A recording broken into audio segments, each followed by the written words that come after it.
Radyo, televizyon, sinema bölümü üçüncü sınıf öğrencisiyiz. Yılmaz Hoca ile aynı sınıfta bulunmaktayız. Hocamız bize tiyatro kulübünün olduğunu söylediğinde ben ilk başlarda hocamıza dedim. Hocam ben Zazaca bilmiyorum tarzında cümle kullandım ama hocam şeyi ekledi. Dedi ki hem Zazaca hem de Türkçe tiyatro grubunuz var. Ve bunu duyduktan sonra çok mutlu oldum. Çünkü ben de tiyatroya girmek istedim. Hocamız sayesinde Türkçe tiyatroya girdim. Orada eğitimler almaya başladık. Şöyle söyleyeyim. Tiyatrodan önce ve tiyatrodan sonraki hayattan bahsetmek istersem, tiyatrodan önce şey oluyordu. Derslerimiz bitiyordu. Arkadaşlarla çıkıyorduk kafede. Bilardo oynuyorduk, geziyorduk, tozuyorduk. Boştan bir hayat olduğunu düşünüyordum. Ama mesela tiyatroya geldikten sonra daha da çok kendimi ifade etmeye başladım. İnsanlara normalde tek tük insanlara selam verirdim ama şimdi herkesle sosyal içindeyim. Çünkü buraya geldiğimde bir yuvamın olduğu, bir ailemin olduğunu biliyordum.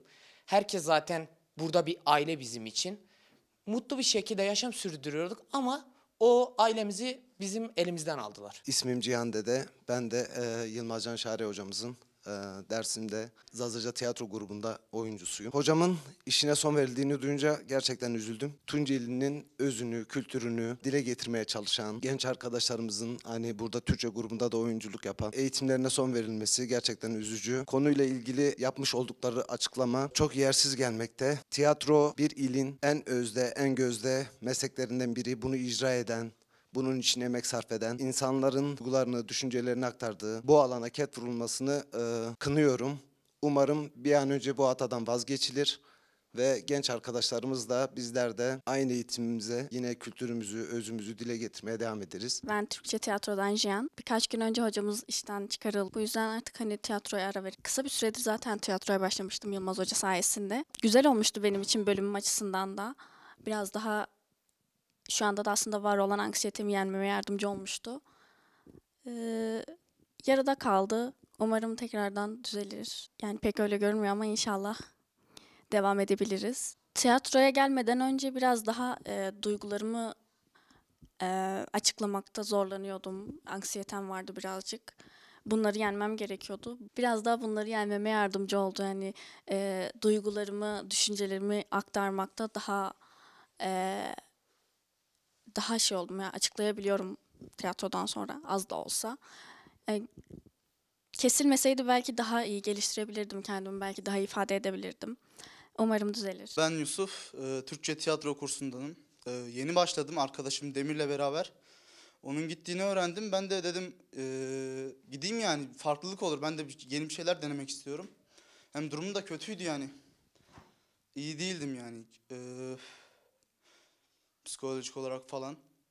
Yenilik istiyordum, farklılık istiyordum. Girdim, katıldım. Burası gerçekten çok güzel. Aile ortamım var mesela. Kimse seni yargılamıyor. Dışarıda herkes seni yargılar ama burada kimse seni cidden yargılamıyor. O samimiyeti zaten fark ettikten sonra ben de burada rahat olmaya başladım. Cidden çok şey kattı bana bu. Sadece tiyatroyu öğrenmiyorsun burada. Rahat oluyorsun, hem terapi gibi bir yer yani. Günlük stresten uzaklaşıyorsun. Cidden ben buranın kapanmasına hiç hoşnut olmadım. Yeni gelmiştim. Çok daha uzun beklemek isterdim yani.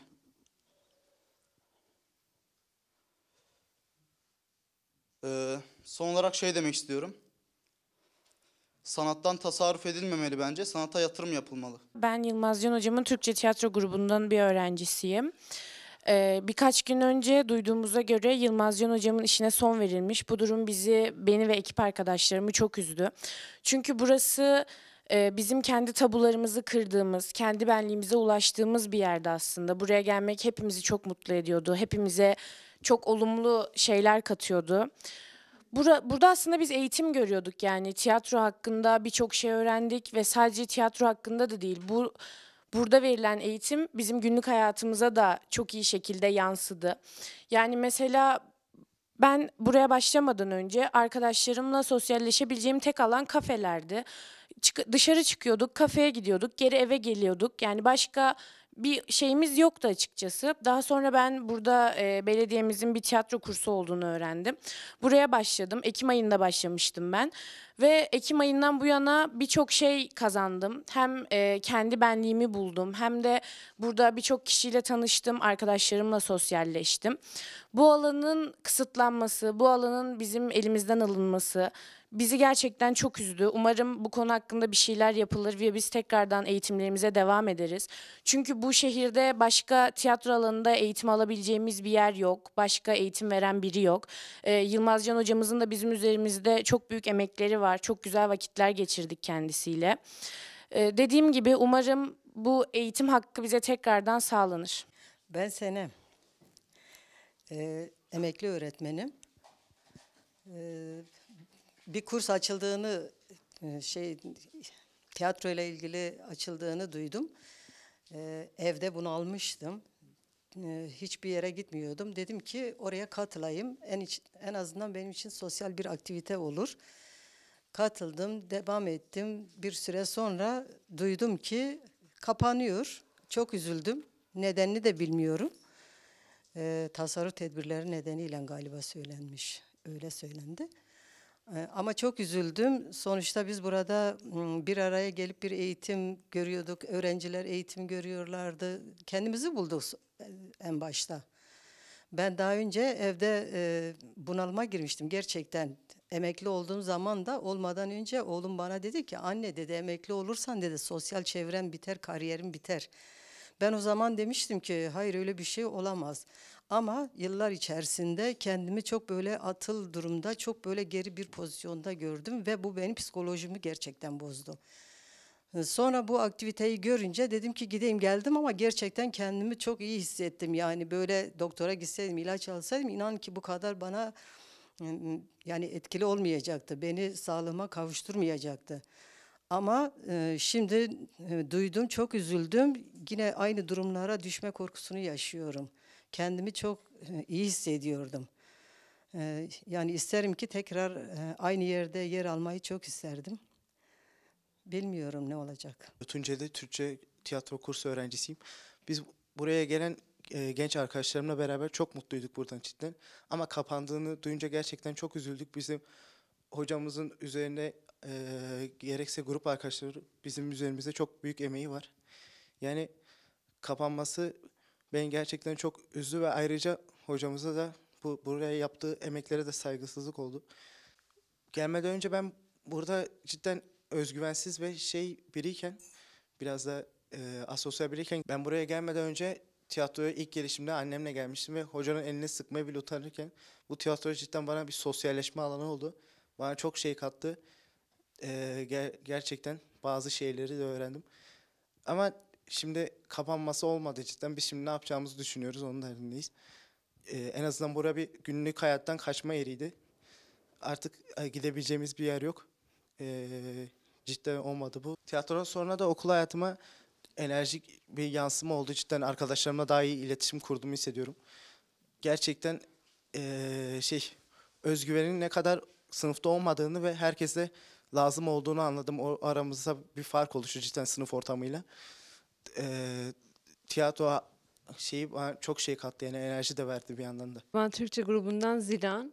Benim hayalim oyuncu olmaktı ve Yılmaz Hoca da bize bu konuda destek oldu.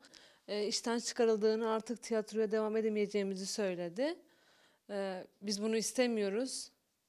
Hani bizim hayalimiz bu değildi. Biz ilerleyecektik bu tiyatro alanında, kendimizi geliştirecektik, güzel yerlere getirecektik. Siz bizim önümüze engel oldunuz, engel koydunuz. Yani tasarruf bence sanattan edilmemeli. Bu çok, nasıl desem. Yani bir sürü şey varken sanattan niye tasarruf ediyorsunuz? Gerek yok bence. Ben çok böyle sosyal bir insan değildim. Çok çekimserdim. Eleştiriye çok kapalı bir insandım. Şu an ben bunları yenmiş oluyorum. Eleştiriye açık bir insanım. Yeteneklerim gelişti. Kendimi ifade edebiliyorum insanlara karşı. Çok iyi rol yapabiliyorum. Onun dışında kendimi çok iyi yerlere geliştirebileceğimi de öğrendim. Yeteneğime yetenek kattığımı düşünüyorum. Biz burada şunu da öğrendik aslında, sokakta, toplumda insanların ne yaşadıklarını biz burada hani rol olarak gerçekleştiriyoruz ama bunu aslında yaşıyoruz. Çok güzel empati öğrendik biz burada, sosyal hayatta.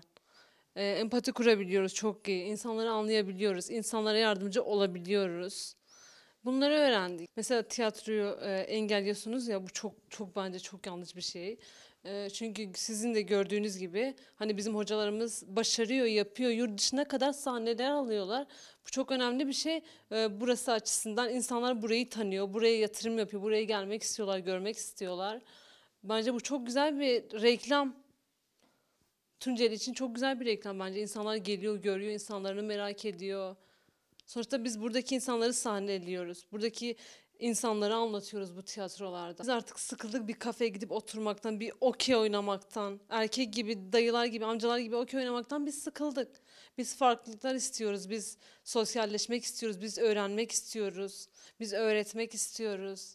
Biz bunları istiyoruz. Biz istemiyoruz ki hani bunlar bu engellenemez bence. Hani bunun açıklaması bile yapılamaz. Bu çok şey hani engellenmiş. Ne çok komik. Gülüyoruz artık. Sanat engellenebilir mi? Bu çok komik bir şey. Çok abes, çok komik.